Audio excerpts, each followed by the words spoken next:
امت پر یہ دن بڑی مشکل کے دن تھے۔ ادھر عراق اور شام میں رومیوں کے خلاف جنگ جاری تھی، جس میں مسلمانوں کی پوزیشن کچھ کمزور ہو گئی تھی۔ صورتحال پسپائی والی نظر آ رہی تھی۔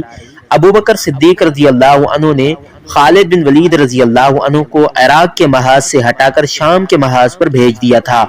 پھر بھی کوئی اچھی خبر سننے میں نہیں آ رہی تھی۔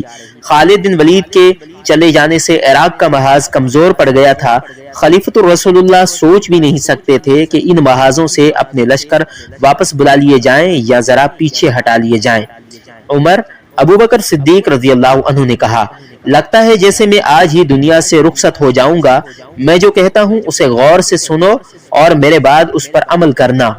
اگر میں آج ہی مر جاؤں تو غروب آفتاب سے پہلے مثنہ بن حارثہ کو کچھ لشکر دے کر عراق اور شام کے محاذ پر بھیج دینا، اور اگر رات ہو جائے تو صبح پہلا کام یہی کرنا کہ مثنہ بن حارثہ کو روانہ کر دینا، اور اگر شام کے محاذ پر خالد بن ولید رضی اللہ عنہ کو فتح حاصل ہو جائے تو اسے واپس عراق کے محاذ پر بھیج دینا۔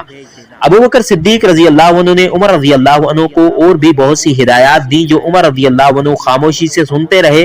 عمر رضی اللہ عنہ کے ذہن پر دراصل بوجھ یہ تھا کہ خلافت کی ذمہ داری بہت بڑی ذمہ داری تھی، اور انہوں نے خود کبھی بھی اس کی خواہش نہیں کی تھی۔ اسی شام خلیفہ اول ابو بکر صدیق رضی اللہ عنہ رحلت فرما گئے۔ رات کی تاریکی گہری ہو چکی تھی جب میت کو آخری غسل دیا جا رہا تھا۔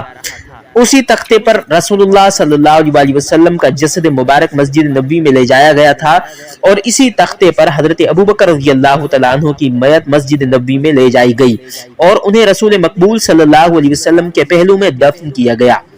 تاریخیوں کے مطابق عمر رضی اللہ عنہ نے ساری رات سوچوں اور خیالوں سے الجھے گزار دی۔ ایک اضطراب تو یہ تھا کہ صبح لوگ بیعت کے لیے آئیں گے تو کیا تمام لوگ بیعت کر لیں گے؟ صبح حضرت عمر رضی اللہ عنہ مسجد نبوی میں گئے، یہ دیکھ کر کہ لوگ بیعت کے لیے ہجوم کر کے آ گئے ہیں۔ ان کا گزشتہ رات والا اضطراب ختم ہو گیا۔ بیعت میں ممکنہ اختلافات کا خطرہ عمر رضی اللہ عنہ یہ محسوس نہیں کر رہے تھے کہ وہ خلیفہ بنیں گے یا نہیں، بلکہ دراصل اندیشہ جو انہیں پریشان کر رہا تھا وہ یہ تھا کہ یہ اختلاف پھیل گیا تو امت میں انتشار اور افتراق پیدا ہو جائے گا، جو اسلام کے لیے نہ صرف اسلام کے فروغ کے لیے نقصان دہ ہوگا بلکہ اسلام کی بقا بھی خطرے میں پڑ جائے گی۔ لوگ جوک در جوک آگے بڑھے اور عمر کے ہاتھ پر بیعت کرنے لگے۔ ظہر کی نماز تک یہ سلسلہ جاری رہا۔ ظہر کی اذان ہوئی، حضرت عمر رضی اللہ عنہ نے امامت کے فرائض ادا کیے۔ نماز کے بعد حضرت عمر ممبر پر کھڑے ہوئے۔ وہ ممبر کی اس سیڑھی پر کھڑے تھے جس پر کھڑے ہو کر ابو بکر صدیق خطبہ دیا کرتے تھے۔ لوگوں نے دیکھا کہ عمر اس سیڑھی سے ایک سیڑھی نیچے آ گئے۔ اس پر کھڑے ہو کر پہلے اللہ کی حمد و ثنا میں چند کلمات کہے، پھر رسول اللہ صلی اللہ علیہ وسلم پر درود بھیجا، پھر ابو بکر مرحوم رضی اللہ عنہ کی خوبیاں اور ان کے کارنامے بیان کیے، اور اس کے بعد خطبہ شروع کیا۔ یہ خطبہ آج تک تاریخ کے دامن میں لفظ بلفظ محفوظ ہے۔ اے لوگو، میں تم ہی میں سے ہوں، تم جیسا ہی ایک انسان ہوں۔ اگر مجھ میں خلیفۃ الرسول اللہ کی حکم عدولی کی جرات ہوتی تو میں یہ ذمہ داری کبھی قبول نہ کرتا۔ مجھے معلوم ہوا ہے کہ لوگ میرے مزاج کی سختی سے ڈرتے ہیں اور میری دشتی کی وجہ سے مجھے پسند نہیں کرتے۔ کچھ لوگ یہ بھی کہتے ہیں کہ عمر اس وقت بھی ہم پر سختی کرتا رہا ہے جب ہمارے سروں پر رسول اللہ صلی اللہ علیہ وسلم کا سایہ موجود تھا، اور پھر وہ اس وقت بھی ہم پر سختی کرتا رہا ہے جب ہمارے اور اس کے درمیان ابو بکر حائل تھے۔ لوگ کہتے ہیں کہ اب کیا ہوگا جب ہمارے معاملات اسی کے ہاتھ میں ہیں۔ جو کوئی بھی یہ کہتا ہے وہ ٹھیک کہتا ہے۔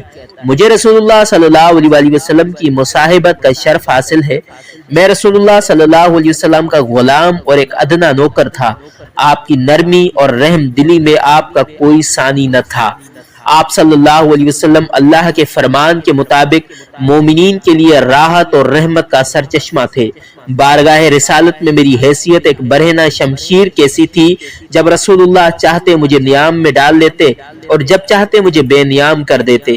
میں رسول اللہ صلی اللہ علیہ وسلم کی بارگاہ میں اسی حیثیت میں رہا اس دن تک جس دن اللہ نے آپ صلی اللہ علیہ وسلم کی یاد فرمایا اور اپنے ہاں بلا لیا۔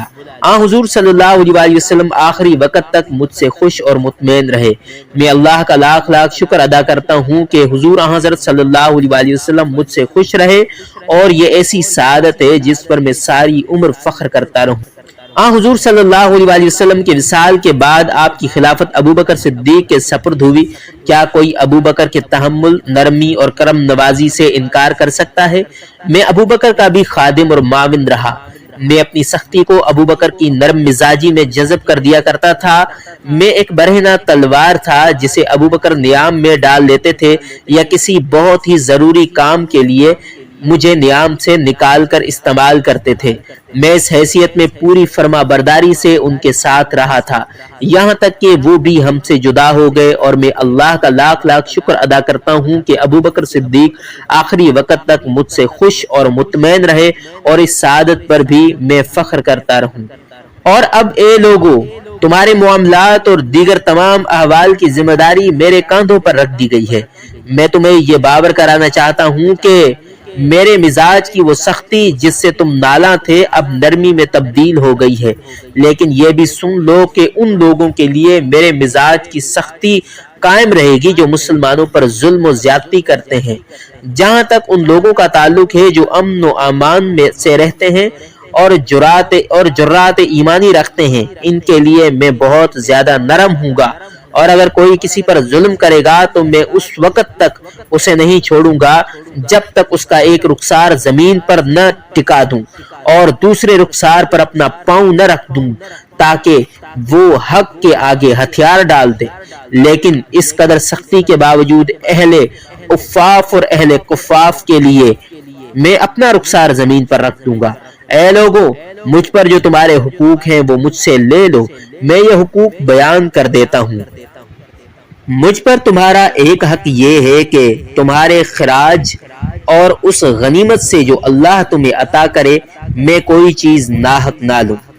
مجھ پر تمہارا یہ حق ہے کہ جب تم میں سے کوئی میرے پاس آئے تو مجھ سے اپنا حق وصول کر کے جائے۔ مجھ پر تمہارا یہ حق ہے کہ تمہارے عطیات اور وظائف میں اضافہ کروں اور تمہاری سرحدوں کو اتنا مستحکم کروں کہ دین کے دشمن ادھر کا رخ نہ کر سکیں، اور مجھ پر تمہارا یہ حق ہے کہ تمہیں ہلاکت میں نہ ڈالوں اور محاذ سے تمہیں گھر واپس آنے سے نہ روکے رکھوں، اور جب تم کسی محاذ پر لڑنے کے لیے جاؤ تو ایک باپ کی طرح تمہارے اہل و عیال کی دیکھ بھال کروں۔